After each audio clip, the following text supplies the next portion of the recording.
Hello and welcome to my week of Moonlit Seduction palette here on my channel. This is something I've been doing for at least the past couple of releases, where I do a first impression video on a new palette that has been released, and then I really get to know it throughout the scope of a week, where I come back and do a look with it each day, and then on the last day of this week of whatever palette I've been using throughout the week, I will tell you my final thoughts.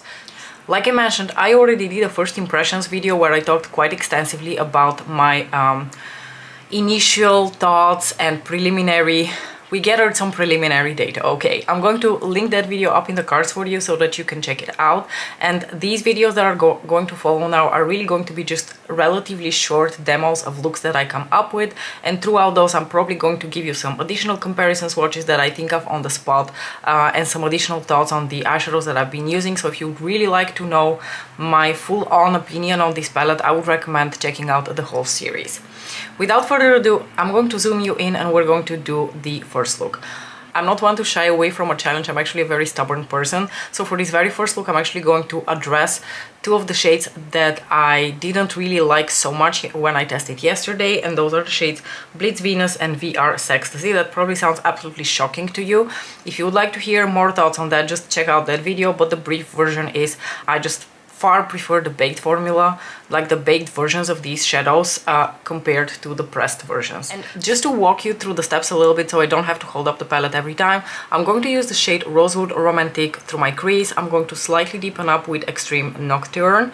Then I'm going to apply the shade Blizt Venus all over my lid. I'm going to try to layer the tiniest bit of VR Sextasy over top of that to see whether I can make it work for me that way, because I cannot stress this enough. These are not bad eyeshadows. They are glorious, beautiful eyeshadows, absolutely top-notch quality, but I compare them to the baked versions and I prefer the baked versions. And with this specific shade, I'm not super fond of the base tone of this eyeshadow. It's sort of like a maroon burgundy red, and that just doesn't suit me personally.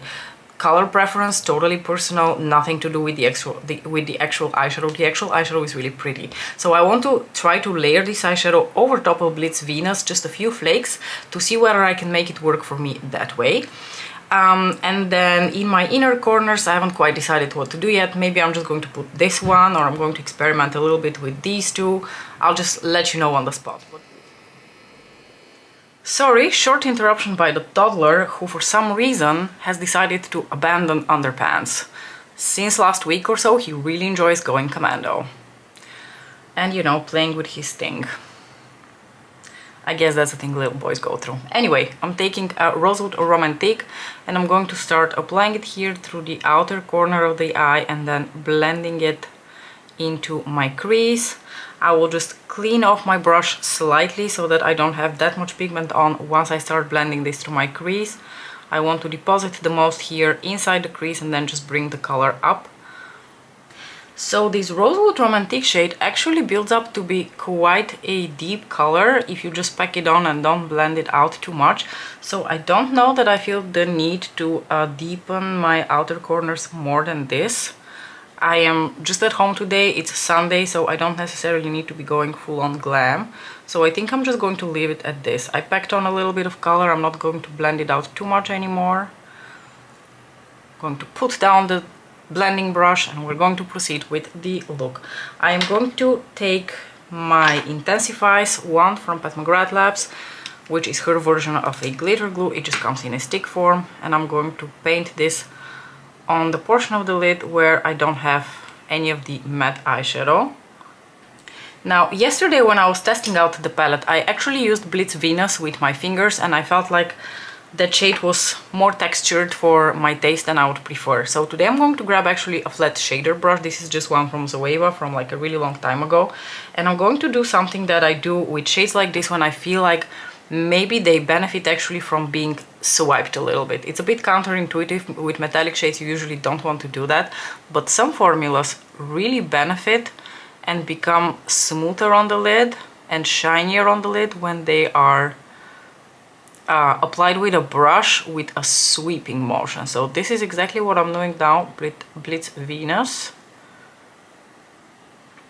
And I will be honest with you, I think this actually does indeed apply much smoother with a brush than it does with the finger. I think with the finger you pick up a lot of flakes and you don't necessarily work them onto the skin as nicely as the sweeping motions and the bristles of the brush do, so that creates more texture. So I think with this shade I would highly recommend to use this sweeping motion with the brush. You know what I just realized? This Blizt Venus shade reminds me of that very interesting formula Natasha Denona has in her gold palette and in her Glam Face palettes for her metallic shades. This is what Blizt Venus reminds me a little bit of. So I far prefer this applied with a brush. It's so much smoother.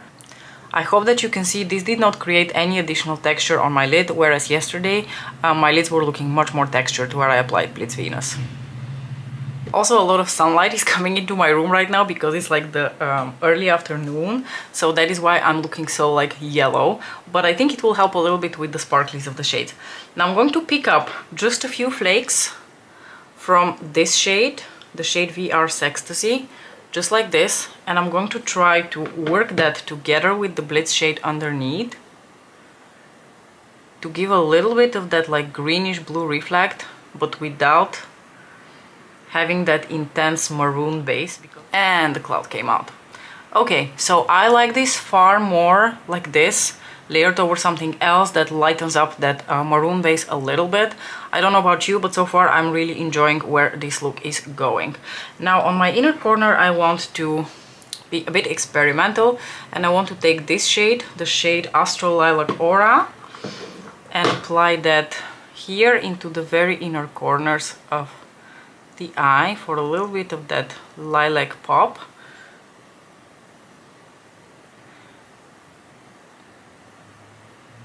It's very pretty. It does really have that beautiful like pastel purple reflect to it.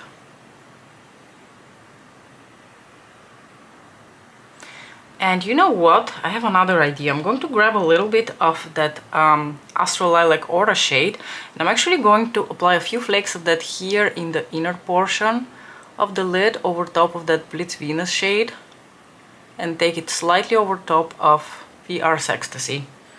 I think that might look really fun. Alright, I'm going to keep the lower lash line really simple. I'm just going to go back into Rosewood Romantic and run that here on the lower lashes. I'll be honest with you, if I were you, I wouldn't hold my breath for seeing the shade Plum Cabaret make an appearance again in this week of Moonlit Seduction. I don't know that I will be going back into that shade. It's just clearly not my taste. I'm just going to blend this out a bit. Doesn't suit me, so I don't know that I will be using it at all anymore. You will see probably more brown mattes appearing because there is only so much that I can enjoy with Rosewood Romantic without really feeling like all of my looks are kind of ending up looking the same.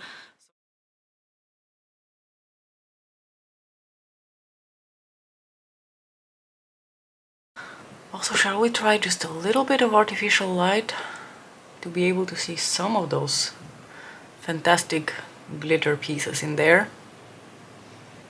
Am I doing anything? Am I achieving anything? Who knows? Okay, y'all, this is the finished look, short and sweet. I just wanted to let you know that I added this fun little detail at the very end.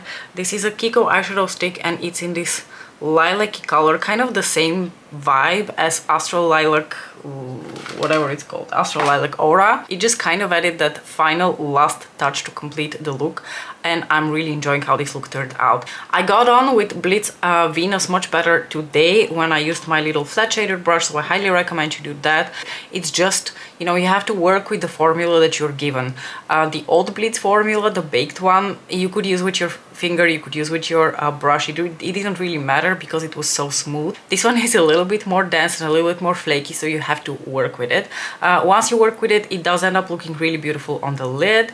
And then, like I said, this shade here, similar experience. It's quite flaky. It's not at all like the original baked VR formula, so you have to again be very careful when you pick it up, just a few flakes, and then again work it into the rest of the look. This shade, in terms of how it behaves when you layer it, reminds me a lot of Rosefire Nectar. They're still slightly different, like a touch different in terms of their formula, or maybe I'm wrong and they're the same, I'm not sure. but again, it's one of those shades where you just pick up a few flakes and then you like work it together with the rest to make one smooth you know, eyeshadow out of that. I really like how the lighter base of Blizt Venus lightened up the base of this shade to allow for it to look a little bit more flattering against my complexion. So I'm quite happy with how this look turned out, but like I said, I just feel very limited by the mattes in this palette, so I will be pulling out for other mattes. Let me know what you thought about this look. As usual, thank you so much for watching, and I will see you in the next video. Bye!